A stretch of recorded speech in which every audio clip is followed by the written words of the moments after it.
बिस्मिल्लाहिर्रहमानिर्रहीम। बोलते कालम के साथ मैं मेरा जहान और दुनिया एक एटमी जंग की तरफ जा रही है और बिल्कुल ऐसा लगता है जैसे आने वाले कुछ दिनों में यानी 2026 में एक एटमी जंग जो है वो सामने नज़र आ रही है, क्योंकि अब ये दावा किया गया है कि रूसी सदर व्लादिमीर पुतिन के घर पर हमला किया गया है। ये किसी ने नहीं कहा, ये वज़ीर ख़ारजा रूस जो हैं सरगेई लारोफ, उनका ये बयान है जो कि सामने आया और उन्होंने कहा कि नोगोरोद के इलाके में पुतिन की रहायशगाह पर जो है यूक्रेन की तरफ से एक ड्रोन हमला किया गया। उनके इंटरसेप्टर्स ने जो कि इस घर की हिफाजत के लिए नस्ब थे, उन्होंने उसको मार गिराया और इस हवाले से सदर व्लादिमीर पुतिन ने फ़ोन भी किया है डोनाल्ड ट्रंप को। डोनाल्ड ट्रंप की तरफ से भी इस पर मज़म्मती बयान आया है। वैसे मज़म्मती बयान हमारे वज़ीर आज़म शहबाज शरीफ ने भी दिया है और इसको कहा है कि दुनिया में जब इस बात पर अमन मुज़ाकरात पर बात हो रही थी, ये काम नहीं करना चाहिए था और हमला नहीं होना चाहिए, दुनिया में अमन कायम होना चाहिए,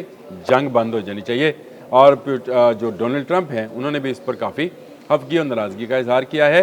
असल में जो व्लादिमीर पुतिन का फ़ोन है वो इसलिए नहीं है कि उनके घर पर या उनके रहायशगाह पर जो हमला हुआ है उससे उनको कोई जानी नुकसान हो सकता था। ये एक तरह का इंतबाह है कि अब यूक्रेन को पलट कर ऐसा जवाब दिया जाएगा जिसका वो तसव्वुर भी नहीं कर सकते हैं। मामला बहुत संगीन हो गया है और इससे एक हमले के बायस एक बड़ी जंग यानी एक एटमी जंग जो है हो सकती है। ये महदूद पैमाने पर एटमी हथियारों का इस्तेमाल होगा, लेकिन 1945 के बाद ये पहला मौका है जब दुनिया इस वक्त जंग के वो बादल जो कि एटमी बादल हैं या न्यूक्लियर बादल हैं वो मंडलाते देख रही है। जो सदर हैं यूक्रेन के ज़ेलेंस्की, व्लादिमीर ज़ेलेंस्की उनका नाम है जी, उन्होंने इस बात की तरदीद की है कि हमने पुतिन के घर पर हमला नहीं किया है, लेकिन ड्रोन टेक्नोलॉजी में ये इससे पहले मुख्तलिफ तनसीबात पर हमला कर चुके हैं ड्रोन्स के ज़रिए ही।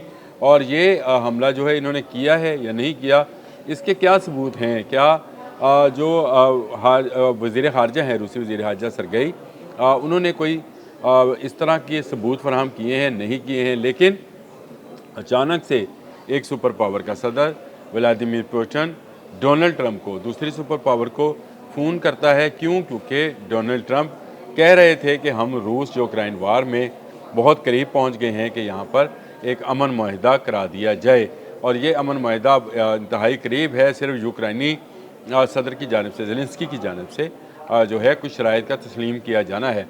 लेकिन इसी दौरान ये जब हमला हो गया और उसके बाद रूसी वज़ीर ख़ारजा का सख्त बयान आया और व्लादिमीर पुतिन का फ़ोन चला जाता है डोनाल्ड ट्रंप को। असल में ये फ़ोन इसलिए नहीं है कि वो ये बताना चाहते थे कि मुझे बचाओ, मेरे घर पर हमला हो गया, मेरी जान को ख़तरा है। असल में वो ये बताना चाह रहे थे कि अमन मुज़ाकरात तो गए, जी हाँ, अमन मुज़ाकरात अब नहीं होंगे, अब जंग बढ़ेगी और जंग बढ़ने की सूरत में वो ज़ेलेंस्की को, लाज़मी बात है, ज़ेलेंस्की, व्लादिमीर ज़ेलेंस्की जो हैं उनकी जान को ख़तरा भी हो सकता है और उनके मुल्क को भी ख़तरा हो सकता है। और उस ख़तरे की वजह यह है कि रूस अब आखिरी हद तक जाएगा। जब आप किसी मुल्क के सरबराह ममलकत पर हमला करेंगे तो वो पलट कर जो वार करेगा वो कितना मुहलक होगा, इसका अंदाज़ा आप लगाइए कि रूस जो है एक बड़ी एटमी क़ुव्वत है, दुनिया में सबसे ज़्यादा एटमी हथियार रखने वाला मुल्क है और उसके ख़िलाफ़ एक ऐसी कार्रवाई की गई। और व्लादिमीर पुतिन जो कि बिलाशुबा एक रूस के डिक्टेटर हैं और इस वक्त वो तने तनहा उसके सरबराह हैं, काफ़ी एग्रेशन रखते हैं, एग्रेसिव नेस उनकी बॉडी के अंदर, उनके जिस्म के, उनके जो ये कहना चाहिए कि उनका माइंडसेट है वो काफ़ी एग्रेसिव है। कभी वो जूडो कराटे करते नज़र आते हैं, कभी वो घुड़सवारी करते नज़र आते हैं, कहीं तलवारबाजी करते नज़र आते हैं।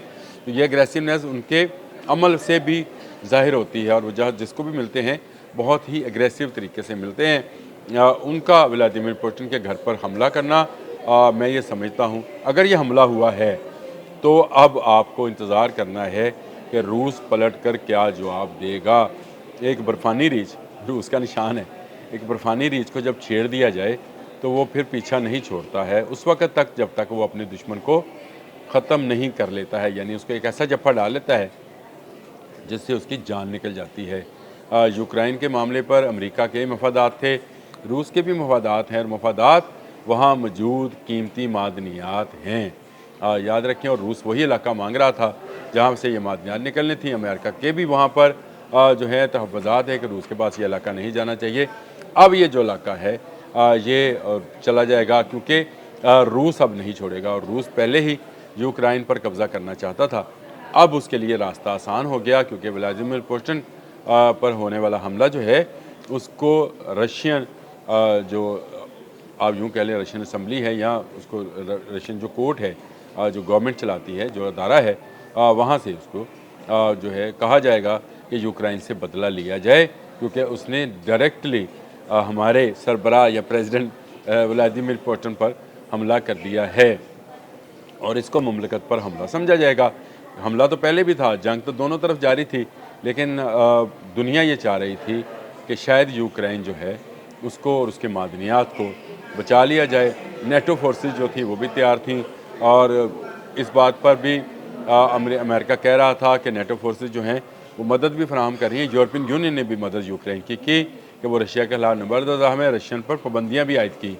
गैस और ऑयल की खरीदारी के हवाले से रूस पर पाबंदियाँ थी, और यही वो दबाव था जो व्लादिमीर पुतिन इतने अरसे से बर्दाश्त कर रहे थे, और बड़ी जंग के बजाय वो छोटे हमलों पर जो थे वो इत्तफाक किए हुए थे।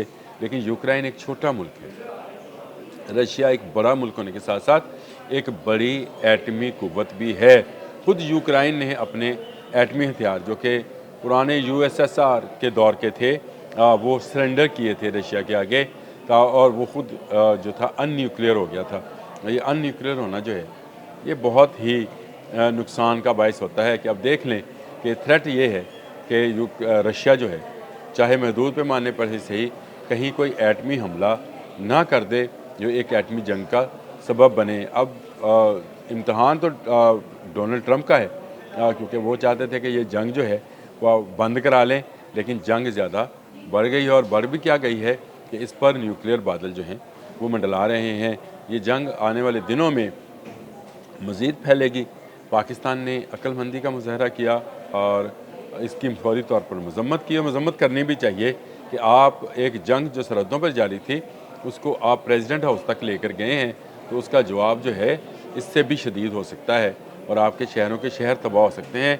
ये अंदाज़ा किए बगैर अगर यूक्रेन ने हमला किया है तो ये उसकी बहुत बड़ी गलती साबित होगा, और आने वाले दिनों में यानी आने वाले साल में दुनिया देखेगी कि ये फ़ैसला कब, कहाँ और कैसे की बुनियाद पर व्लादिमीर पुतिन करते हैं। व्लादिमीर पुतिन ने अपने तमाम मोहरे सेट कर लिए हैं, उनके एटमी मिसाइल हरकत पजीर हैं, लगाए जा रहे हैं और दुनिया को दिखाए जा रहे हैं, मुख्तलिफ तजर्बात किए जा रहे हैं, और व्लादिमीर पुतिन का ये इक़दाम जो है उसके हवाले से अमेरिका को भी आगाह कर दिया गया। जो व्लादिमीर पुतिन का फ़ोन किया है जिस पर मैंने कहा था, उन्होंने ये नहीं कहा कि मेरी जान बचाओ, मुझे जान से ना मार दें, उन्होंने ये कहा होगा कि अब इसका जवाब जो है वो ज़ेलेंस्की को, व्लादिमीर ज़ेलेंस्की को दिया जाएगा, और ये जो जवाब होगा ये कितना भयानक होगा, इससे अमेरिका दूर रहे।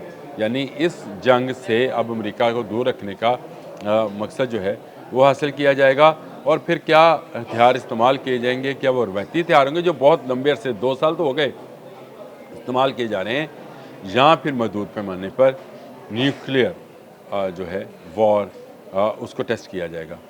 मेरा ख्याल है अल्लाह ताला, मैं हमेशा ये दुआ करता हूँ, कल मैंने शुमाली कोरिया के एक मिसाइल पर भी बात करते हुए यही बात कही थी कि अल्लाह ताला हमें एक बड़ी न्यूक्लियर वार से जो है महफूज रखे।